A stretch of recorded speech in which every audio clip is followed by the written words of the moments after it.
तो पिछले वीडियो में हम लोगों ने बात की थी गरीबी को लेकर के। हमारा एक जनरल अंडरस्टैंडिंग बन चुकी होगी, मेरी ऐसे उम्मीद है। एक आपको थोड़ी थोड़ी समझ बनना शुरू हो गई होगी कि किन किन की हम बात कर रहे हैं। और इसमें दो तीन चीजें हैं। तो एक तो ये है कि हम गरीबों को पहचानते कैसे हैं, उसकी हम लोग बात करेंगे।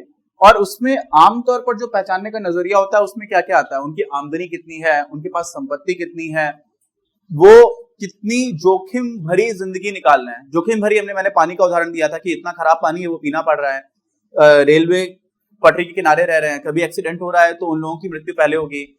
नदियां हैं, नदी के किनारे किनारे बाढ़ वाली जगह पे घर बना हुआ है उनका, बाढ़ आएगी तो भी उनको परेशानी होगी। हर साल परेशानी होती है, बहुत सारे लोग हैं उत्तर प्रदेश से बिहार, यहाँ पर बाढ़ आती है तो बहुत सारे लोगों को बहुत परेशानी होती है, हर साल ऐसा होता है।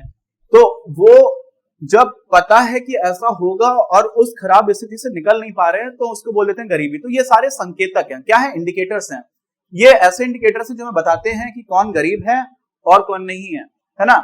ऐसे ही कुछ सामाजिक सूचक होते हैं। सामाजिक सूचक का मतलब क्या हुआ कि साक्षरता कितनी है उनकी, क्या वो अस्पताल जा पा रहे हैं अगर बीमार हो रहे हैं, क्या उनके यहाँ पर बाकी जो भी सामाजिक जिस तरह के सेटअप में वो रह रहे हैं वो कितना ज्यादा उनके खुद के डेवलपमेंट के लिए, उनके खुद के विकास के लिए वो कितना सहयोग कर पा रहा है उनका माहौल, ये सारी चीजें आती हैं। तो ये क्या होते हैं, ये संकेतक होते हैं। इन संकेतकों से हम लोग पहचान कर पाते हैं कि कौन गरीब है और कौन नहीं है। अब दूसरी चीज आ जाती है जो मैंने आपको पहले बताया था कि गरीबी के स्तर अलग अलग होते हैं। तो सबसे पहली जो मैंने बात की थी वो तो ये है कि सबको पहले खाना मिलना चाहिए। तो खाना मिलना है ना, भोजन, ये सबसे पहली। अगर किसी को खाना ही नहीं मिल रहा है तो सबसे ज्यादा गरीब है। और खाना के बाद अगर खाना मिल गया तो आपके पास रहने की जगह ऐसी हो जो पर्याप्त हो। और रहने वाली जगह, अभी बहुत सारे लोग बहुत गरीब हैं जो मुंबई में और हमारे कुछ ऐसे बहुत बड़े बड़े शहर है, वहां पर 100 या 150 साल पुरानी बिल्डिंग में रहते हैं और 30-30, 40-40 परिवार रह रहे हैं, एक एक कमरे में रहते हैं। और वो बिल्डिंग कभी भी ढह जाएगी इस तरह की संभावना होती है, आप समझ रहे हैं। लेकिन वो छोड़ नहीं पा रहे हैं, क्यों? क्योंकि उनके लिए दोबारा घर बनाना बहुत ही मुश्किल है, बहुत ही कठिन काम है, नहीं बना सकते। तो इस तरह के स्ट्रक्चर में रह रहे होते हैं। इस तरह का घर है, इस तरह का इतना पुराना है, रहने की पर्याप्त जगह नहीं है, खतरनाक जगह है, वहां पर भी रह रहे हैं। तो दूसरी बात आ जाती है कि आपका जो घर है ना, या जिसको क्या बोलते हैं, आशियाना, आपका जो घर है वो आपके पास होना चाहिए। तीसरी चीज, तो ये देखिए डायमेंशंस बढ़ती जा रही हैं। अगर आपके पास खाना ही नहीं है तो बहुत ही ज्यादा गरीबी है। फिर आपके पास घर होना चाहिए। कपड़े की हमारे यहाँ धीरे धीरे काफी तायता हो गई है और कपड़ों की उतनी दिक्कत नहीं होती, लेकिन अगर कपड़े भी नहीं है तो वो इसके नीचे ही आएगा, खाना और कपड़ा। क्यों? क्योंकि अगर आपके पास घर नहीं है, आप सर्दी लग रही है तो बहुत ही ज्यादा हालत खराब है।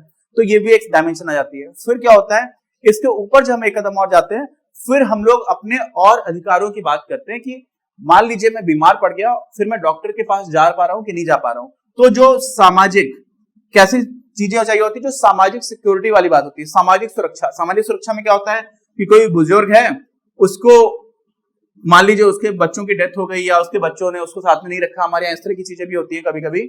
तो ऐसे लोगों को जीवन यापन करने के लिए जो आवश्यक चीजें वो मिल रही है, नहीं मिल रही है। किसी चिकित्सक के पास कोई छोटी सी बीमारी भी आप जा पा रहे हो या नहीं जा पा रहे हो, वो फिर मैटर करता है।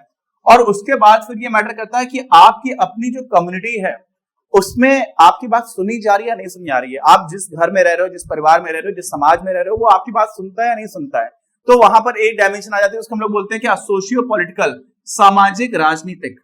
ठीक है, तो ये भी अगर ये नहीं है तो भी एक तरह का आप समझिए कि गरीबी है। क्यों? क्योंकि गरीबी की जब हम व्यापक परिभाषा देते हैं तो उसमें यह बात भी आ जाती है, क्योंकि ये आपको खुद के विकास, आपके जीवन में एक सामाजिक और राजनीतिक विकास होने की संभावना थी जिसको रोक के रखा गया, तो वो भी एक तरह की गरीबी है। तो ये बात होगी। हम लोगों ने क्या बात कर ली, हम लोगों ने बोली कि संकेतक क्या क्या है और साथ में गरीबी की जो विमाएं हैं, डायमेंशंस हैं, वो कैसी कैसी हैं, और उसके स्तरों की बात कर ली कि ये एक तरह से बढ़ते हुए स्तर की बात है। आपके पास ये नहीं होगा तो ये चीजें हो ही नहीं सकती।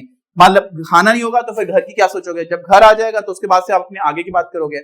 तो अब हम लोग क्या बात करते हैं, संकेतक और विमाएं के बाद में हम ये बात करते हैं कि अब जो गरीब हैं उनको हम कैसे डिफाइन करें, उनकी परिभाषा कैसे दें, उनको कैसे परिभाषित करें, और ये क्यों जरूरी है। उससे पहले आप ये समझिए, देखिए सरकार योजनाएं बना रही है, मैं पहले बताया था, लेकिन आप अब ये बहुत अच्छे से समझिए। सरकार योजनाएं बनाती है गरीबों को गरीबी रेखा से ऊपर लाने के लिए। मैंने पहले गरीबी रेखा बोल दिया, अब गरीबी रेखा क्या है उसकी हम लोग बात करेंगे।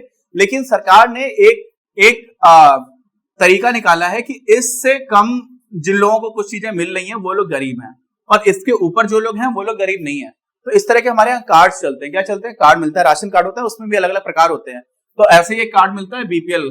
बीपीएल का मतलब क्या होता है? बिलो पॉवर्टी लाइन, यानी कि गरीबी रेखा से नीचे का किसके पास कार्ड है। और ऐसे ही एक होता है एपीएल।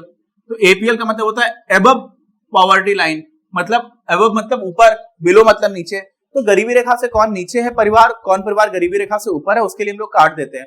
और इसी में एक कार्ड होता है जो बहुत ही ज्यादा गरीब जिनको माना जाता है कि समाज में जो सबसे ज्यादा गरीब है उन लोगों को दिया जाता है, उसका नाम होता है अंत्योदय। ठीक है, अंत्योदय योजना थी। अंत्योदय का मतलब क्या होता है? अंत, जो अंत में है उसका उदय करेंगे। उदय मतलब जैसे सूरज का उदय हो रहा होता है ना, सूरज को ऊपर ला रहे होते हैं, तो वो जाता है अंत्योदय। तो अब यहाँ पर अंत्योदय कार्ड उन लोगों को दिया जाता है जो सबसे ज्यादा गरीब है, जिनके पास कुछ भी नहीं है ये माना जाता है। लेकिन अभी रियलिटी आप देखोगे तो कई बार अंत्योदय कार्ड उन लोगों को मिल जाता है जिनके पास उतनी हालत खराब नहीं है, जिनको वास्तव में जरूरत उनको नहीं मिलता। और यहाँ पर भी किस तरह से योजनाएं असफल होती, मैं आपको एक उदाहरण देता हूं, अपनी जीवन में मैंने देखा है। मेरे जानने वाले एक मित्र था जिसकी आर्थिक स्थिति काफी खराब हुआ करती थी, बहुत ज्यादा खराब रहती थी। तो उनके घर में अंत्योदय कार्ड उनको मिला हुआ था। उसने अच्छे से पढ़ाई की, काफी अच्छे से पढ़ाई की, और उसके बाद उसका यूपीटीयू तब हुआ करता था, जो आज अपना एपीजे अब्दुल कलाम के नाम पर यूनिवर्सिटी है। उसमें बहुत सारे इंजीनियरिंग कॉलेजेस होते हैं। तो उसको यूपीटीयू में जो सबसे अच्छा कॉलेज माना जाता था एसबीटीआई, कानपुर में एक कॉलेज है, वहां पर उसका एडमिशन की बात आई। अब वहां की फीस देने में जो बीपीएल फैमिली से लोग आते थे, बिलो पॉवर्टी लाइन वाली फैमिली से आते थे, तो उन लोगों को काफी फीस माफ हो जाती थी। और उसके पास अंत्योदय कार्ड था, तो जो अंत्योदय उसको तो डेफिनेटली मिलना चाहिए क्योंकि वो तो और भी ज्यादा गरीब है ना। लेकिन वहां पर जो पॉलिसी थी, योजना थी, उसमें बीपीएल लिखा हुआ था। अब क्योंकि लिखा बीपीएल है तो उसको फीस माफ नहीं की गई थी। आप समझिए कितनी, मतलब इस तरह की बेवकूफियां भी हो जाती हैं। योजना बनाने वालों ने ऐसा सोचा नहीं कि ऐसा हो, लेकिन क्योंकि सरकारी काम में कई बार ऐसा होता है कि जो लिखा है आप वही मानोगे, तो इस तरह की चीजें भी हो जाती हैं। फिर बाद में उसने बहुत एप्लीकेशन दी, काफी मेहनत की, तो काफी साल, 2 साल के बाद से फिर उसकी आगे की फीस को माफ करने की बात की गई, जबकि वो तो अंत्योदय कैटेगरी से बिलोंग करता था, है ना। तो ये मैंने आपको कैटेगरीज बता दी। आप कहेंगे कैटेगरीज बताई कैसे हैं, क्या हुआ? तो देखिए, अभी आपकी किताब में एक डिवीजन दे रखा है, उस डिवीजन की बात कर लेते हैं। यहां पर है बहुत ही ज्यादा गरीब लोग। कैसे लोग? बहुत गरीब, है ना। यहां पर उसके बाद से हैं काफी गरीब लोग, ठीक, और उसके बाद भी यहां पर आ जाते हैं गरीब लोग। और ये एक है, इसको हमने बोल दिया गरीबी रेखा। क्या बोल दिया? गरीबी रेखा। इसी को हम लोग इंग्लिश में क्या बोलेंगे? Poverty line. ठीक है, पॉवर्टी लाइन, ठीक। अब ये जो गरीबी रेखा है, इसके ऊपर कौन हो जाएंगे? जो इसके ऊपर, ऐसा नहीं होगा कि इसके ऊपर जो है वो एकदम से अमीर हो गया, अमीर नहीं है, जो गरीब नहीं है। मतलब हमने गरीबी को डिफाइन किया होगा तभी तो हम बोलेंगे कि गरीबी इनके, मतलब ये गरीब नहीं है, ठीक है। अब उसमें भी हो जाएगा कि इसके बाद आप जाओगे तो फिर आपको मध्यम वर्ग मिलेगा, ठीक है, फिर जाओगे तो उच्च मध्यम वर्ग मिलेगा, ठीक, उसके बाद जाओगे तो अमीर मिलेंगे, फिर और ज्यादा अमीर मिलेंगे, फिर उसके बाद लखपति करोड़पति मिलेंगे, फिर तो बहुत ही ज्यादा पैसे वाले लोग मिलेंगे, है ना। अंबानी साहब है अपने यहाँ, इस तरह के लोग, अडानी है, और टाटा या बिरला फैमिली में है कुमार मंगलम बिरला। तो इस तरह के जो लोग हैं वो एकदम ऊपर आ जाते हैं, इनके पास बहुत ही ज्यादा पैसा है। तो अभी ये जो हम लोगों ने, जो मेन बात हमारी हो रही है वो हो रही है गरीबी रेखा की, कि आपने ये बनाया कैसे, कैसे बनाया। तो बहुत सारे हमारे अर्थशास्त्री इस पर काम कर रहे हैं। हमारे एक बहुत ही महान अर्थशास्त्री हुए हैं अमर्त्य सेन, इनको नोबेल प्राइज भी मिला था। और उनके साथ एक बहुत इंटरेस्टिंग चीज है, मैं आपको बताता हूँ। उन्होंने एक किताब लिखी थी गरीबी और भुखमरी, और उसमें उनकी मदद की थी एक इकोनॉमिस्ट है, उनका नाम है, मैं थोड़ा सा शायद भूल तो नहीं रहा हूं वैसे, उनका नाम है जॉन ग्रेज। अब मैंने लिखा तो JEAN है, तो उसको जीन पढ़ना चाहिए, लेकिन इनका प्रोनाउंसिएशन है, क्योंकि ये इंग्लिश या इंग्लैंड से नहीं थे, ये बेल्जियम के थे, और बेल्जियम से इन्होंने पढ़ाई की, और उसके बाद से PhD इन्होंने कहां से की? इंडियन स्टैटिस्टिकल इंस्टीट्यूट से, जिसका मैं बहुत बार नाम लेता हूं, वही ISI, पाकिस्तान वाला ISI नहीं, इंडियन स्टैटिस्टिकल इंस्टीट्यूट, भारतीय सांख्यिकी का जो इंस्टीट्यूट है कोलकाता में, वहां से इन्होंने पढ़ाई की और PhD की इन्होंने। और उसके बाद से ये एक ऐसे इंसान है जिन्होंने बहुत सारे नोबेल प्राइज विनर्स के साथ किताब लिखी। एक तो अमर्त्य सेन के साथ भी लिखी, और अमर्त्य सेन जी के साथ एक और थे ऑगस्ट डेटन नाम के एक इकोनॉमिस्ट, उनके साथ भी इन्होंने किताब लिखी थी। फिर चीफ इकोनॉमिस्ट थे आपके वर्ल्ड बैंक के, उनके साथ भी इन्होंने किताब लिखी थी।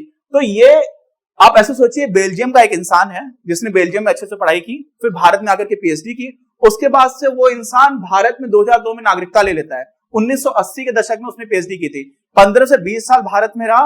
और आप जॉन ड्रेस को देखोगे ना तो गरीबों के साथ बैठ करके खाना खाते हैं, मतलब पूरा जीवन आप उनका देखोगे तो उन्होंने अपने पूरा जीवन, एक अर्थशास्त्री ने गरीबों की सेवा में, गरीबी को पढ़ने में, और आज ऐसा बोला जा सकता है कि भारत में गरीबी को सबसे अच्छा जो समझता है वो जॉन ड्रेस है।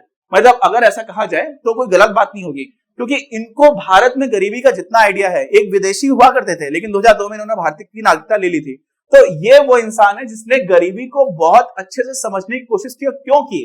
क्योंकि इनको बाद में अपने यहाँ पर नेशनल एडवाइजरी काउंसिल थी गरीबी को दूर करने के लिए, उसके ये 2 बार सदस्य रहे थे जब यूपीए गवर्नमेंट थी, जब मनमोहन सिंह जी प्रधानमंत्री थे तो ये 2 बार अलग अलग टर्म्स में दोनों बार एनएससी के मेंबर रहे थे। और इन्होंने ही जो हमारे यहाँ मनरेगा चलता है ना, महात्मा गांधी एमजी नरेगा बोल सकते हैं,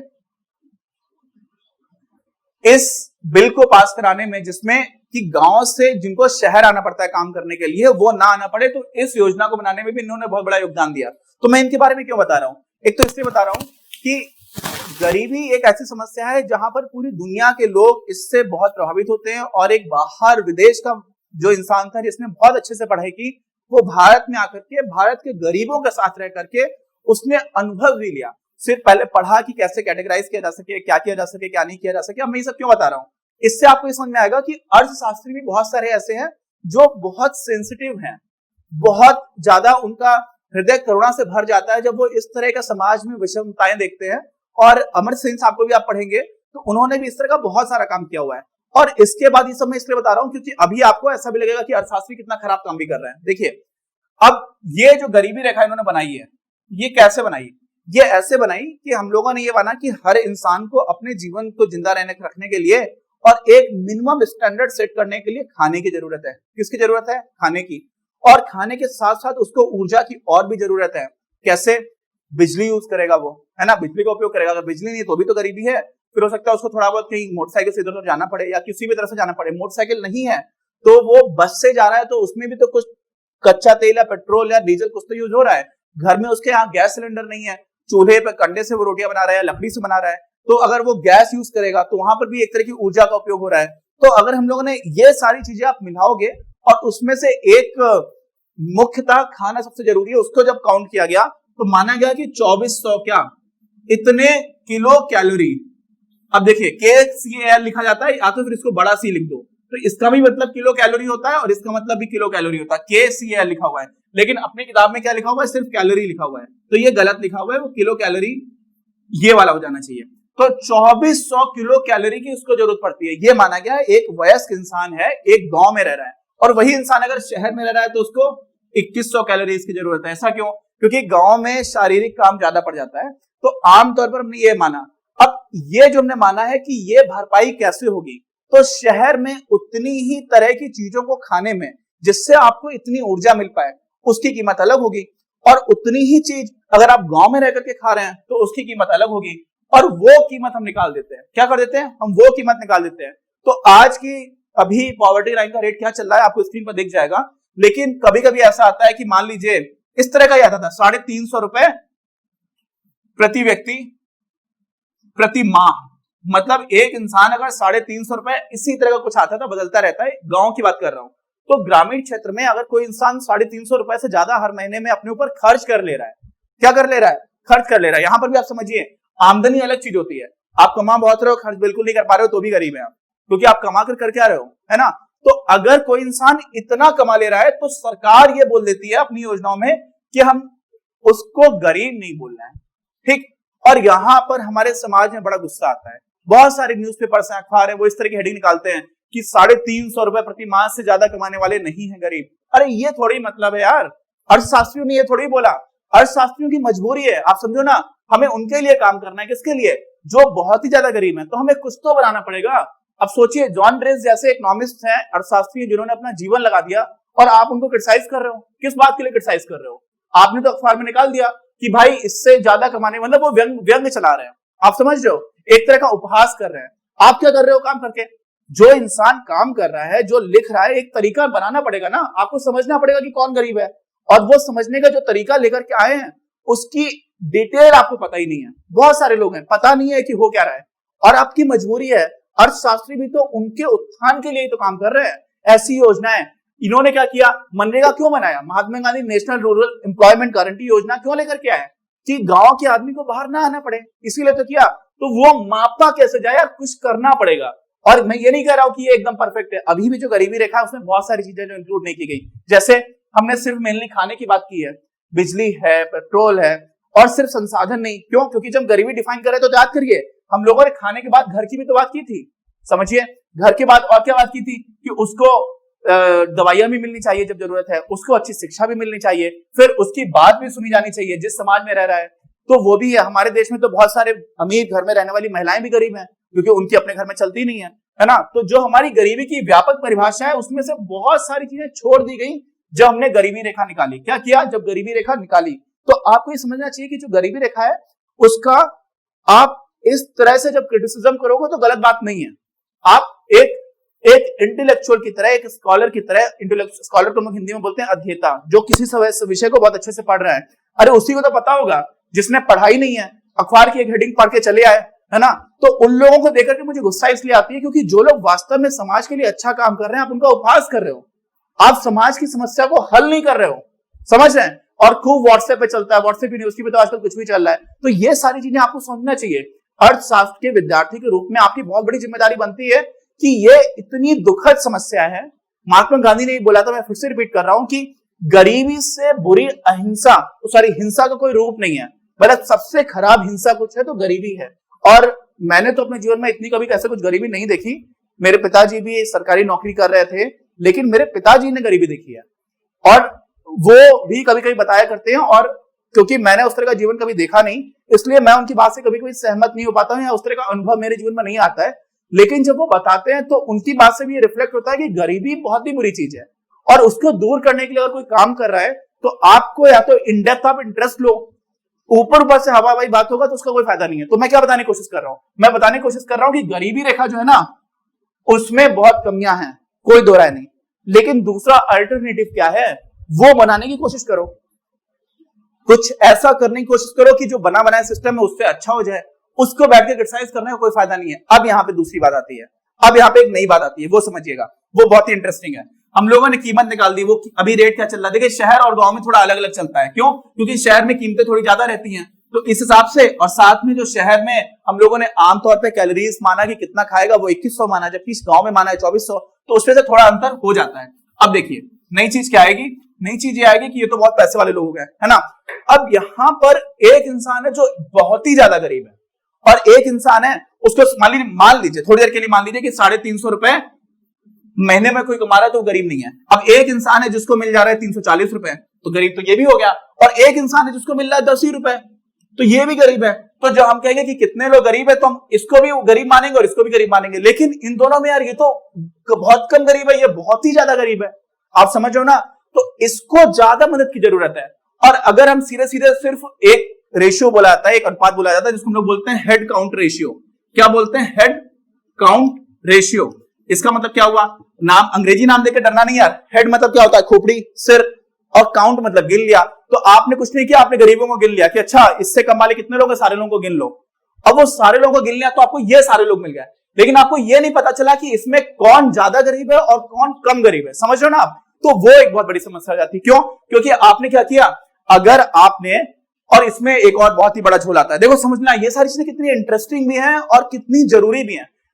सरकार को क्या करना होता है? सरकार में बहुत सारे लोग खिलाड़ी होते हैं। क्या होते हैं? खिलाड़ी। सरकार को तो अपना रिपोर्ट कार्ड लेकर के जाना है पब्लिक के पास। क्या करना है? रिपोर्ट कार्ड लेकर के जाना है। तो सरकार को अच्छे नंबर कब मिलेंगे? जब सरकार बोलेगी कि हमारे शासनकाल में हमने हर दिन 5000 गरीबों को गरीबी रेखा से ऊपर लेकर के आए हैं। अब सरकार के लिए किनको ऊपर लाना आसान है? जिसको 340 मिल रहा है उसको लाना आसान है, या जिसको 10 रुपए मिल रहा है उसको आसान है? 10 रुपए वाले को आपको 340 रुपए और देने पड़ेंगे और 340 वाले को सिर्फ 10 रुपए और देने पड़ेंगे। जैसे ही आप इसको 10 रुपए दे दोगे तो ये आपकी डेफिनेशन के हिसाब से, आपकी परिभाषा के हिसाब से गरीब नहीं रहेगा। और इसमें देखिए, इसमें उसको इतना कुछ खर्च करना पड़ेगा। कितना? 340 रुपए। तो सरकार के लिए आसान क्या है? सरकार के लिए आसान है कि जो पहले से कम गरीब है उसको गरीबी रेखा से ऊपर ले आओ। लेकिन क्या यह समाज के लिए अच्छा है? जो वास्तव में ज्यादा गरीब था आपने उसकी मदद तो की नहीं। आप उसकी मदद क्यों नहीं कर रहे हो? क्योंकि उनको ऊपर ला पाना और कठिन है। आप ऐसे समझिए कि कुएं में लोग बैठे हुए हैं और जो बहुत गहराई में है उसको आप ऊपर खींचोगे तो बहुत दम लगेगी, आप थक जाओगे। लेकिन आपने क्या बोला कि कुएं में जो जस्ट नीचे बैठे हुए उनको ऊपर खींच लो, और हम बोल देंगे कि हमने कुएं से इतने लोगों को निकाला, तो आपको समझ में आएगा कि ये छलावा हो रहा है। तो इसलिए इकोनॉमिक्स पढ़ने में, जब हम लोग इकोनॉमिक्स पढ़ना स्टार्ट कर रहे थे कॉलेज में, तो उसमें बहुत सारे कारण दिए गए थे। उनमें से एक कारण यह भी था कि सरकार की योजनाओं को सही से समझ पाना भी एक उद्देश्य इकोनॉमिक्स पढ़ने का, अर्थशास्त्र पढ़ने का ये उद्देश्य है। तो कई बार ऐसा होता है कि हम लोग ऊपर के जो नंबर्स है ना, आंकड़े, उनसे छलावा हो जाता है मेरे साथ। हमें बोल दिया गया कि अच्छा इस सरकार ने तो इतने सारे लोगों को गरीबी रेखा से ऊपर निकाला, और आपको दूसरी तरफ सोचोगे कि अरे इन्होंने कितनी गहराई वालों को निकाला, ये भी तो समझो। तो ये सारी चीजें हैं। ऐसे ही गरीबी में एक और नया चीज आती है, मैं भी आपको ये रब करके बताता हूं। अब देखिए, हम लोगों ने अभी तक क्या बात की है, एक गरीबी रेखा बना दी थी और उसके नीचे कौन कितना ज्यादा गरीब है उसकी थोड़ी बात की थी। लेकिन अभी दूसरी तरह से गरीबी को देखते हैं, है ना। एक ही चीज को बहुत सारे देखने के दृष्टिकोण होते हैं। यहाँ पे देखिए, ये हमारी क्या है, गरीबी रेखा। क्या है, गरीबी रेखा।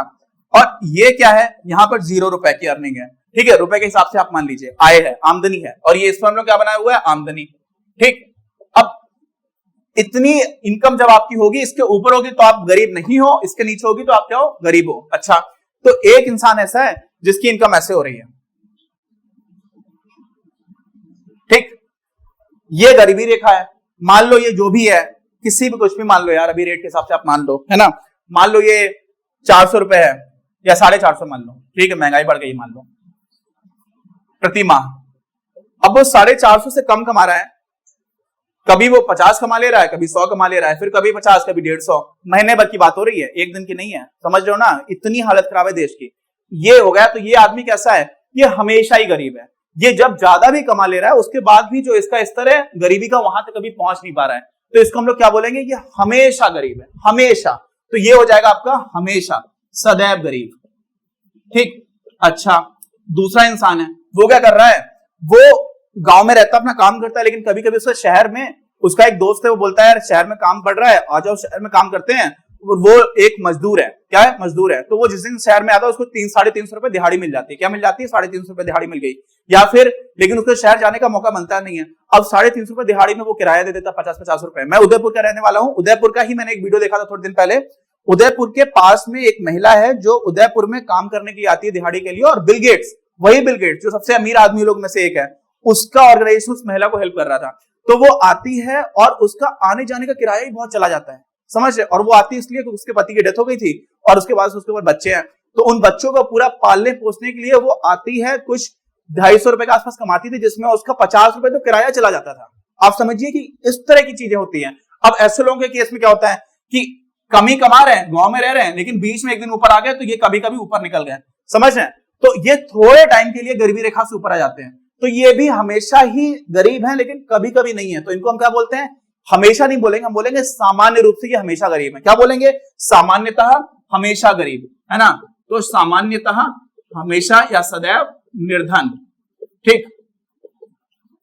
अच्छा, इसके बाद कुछ लोग ऐसे होते हैं जो शहर में रह रहे हैं और उनको कभी कभी काम मिल जाता है, उनको लोग थोड़ा जान भी गए हैं, डेली वेज लेबरर हैं, या फिर जो अपने राजमिस्त्री का काम करते हैं, उनको बीच बीच में काम मिलता जा रहा है, नहीं मिल रहा है। तो कुछ लोग ऐसे भी होते हैं कि काम मिल गया, थोड़े दिन कर लिया, उसके बाद से फिर रेस्ट कर रहे हैं। तो उनकी जो आमदनी होती है वो कुछ ऐसे जाती रहती है, मतलब वो गरीबी रेखा से ऊपर भी आ रहे हैं, फिर नीचे चले आ रहे हैं, फिर ऊपर आ रहे हैं, फिर नीचे चले आ रहे हैं, फिर ऊपर आ रहे हैं, फिर नीचे चले आ रहे हैं। तो ये कैसे हो गए, ये कभी गरीब है कभी नहीं है, आप देख लीजिए, है ना।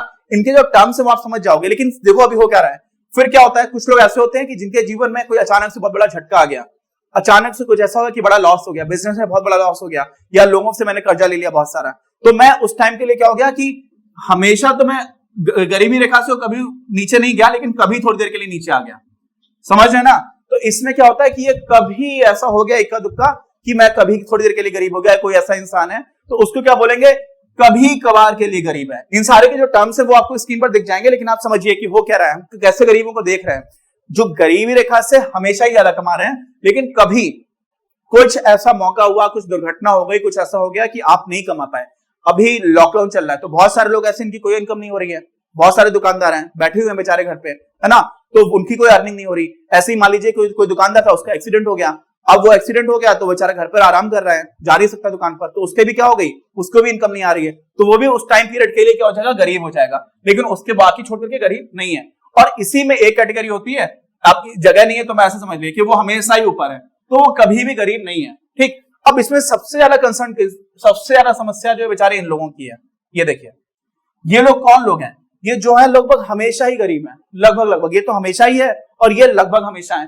तो इनको ध्यान देने की बहुत ज्यादा जरूरत है। और इसमें क्या है, सरकार को अगर देखिए कोई बहुत शातिर अधिकारी भी होते हैं कुछ, उनके लिए क्या है, सरकार की योजना है कि हम गरीब से ऊपर दिखाना है, गरीबी रेखा से हम कितने लोगों को ऊपर लेकर के आ गए हैं, तो वो यहां पे ज्यादा दम लगाएगी। क्यों? क्योंकि ये ज्यादातर टाइम तो ये गरीब नहीं है और थोड़ी देर के लिए गरीब हो रहा है, तो इनको आप ऊपर शिफ्ट कर लो और इनको अगर आप बचा ले जाओ तो आप कह दो कि अरे हमने तो इतने सारे लोगों को गरीबी रेखा से ऊपर कर लिया, है ना। तो वो ना हो, और वो ना हो इसके लिए हम लोग अलग तरह से भी गरीबी को डिफाइन करते हैं, है ना। उसमें हम वो वाला पैरामीटर भी देखते हैं कि कोई गरीब है और कितना ज्यादा गरीब है। तो वहां पर अगर 350 रुपए आपका मानक है और एक 340 कमा रहा है और एक 10 रुपए कमा रहा है, तो 10 वाले का अंतर दिखेगा, उसमें ये दिखेगा कि इतने ज्यादा लोग गरीब हैं और इतने ज्यादा अंतर से गरीब हैं, समझ रहे हैं। तो वो भी एक देखने का क्या है, तरीका है। तो अभी हम लोगों ने क्या किया है, हम लोगों ने ये बात की है थोड़ा कि गरीबी को हम लोग अलग अलग तरह से देख सकते हैं कि कौन किस तरह से गरीब है, कौन किस तरह से गरीब है। और जो गरीबी रेखा डिफाइन की गई है, इस तरह का कुछ भी बनाया गया है, देखिए यहाँ पे गरीबी रेखा ही तो है ही है। अब ये गरीबी रेखा में कमियां हैं, क्या हैं, कमियां हैं, लेकिन वो कमियां हमारी मजबूरी भी हैं, क्योंकि हम कैसे नापेंगे गरीबी को, आप समझो ना। कोई आ गया आपके पास कि नहीं मैं तो गरीब हूं, कैसे नापोगे, कुछ तो आपको बनाना पड़ेगा ना। और वो बनाने वाली चीज भी ऐसी हो कि आप नाप पाओ, सारे लोगों के लिए डिफाइन कर पाओ।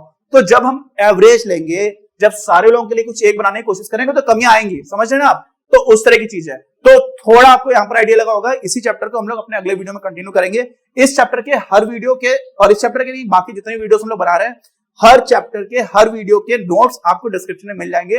नोट्स को लेकर के चिंता मत करिए, आप समझिए ये बहुत ही इंपॉर्टेंट टॉपिक है।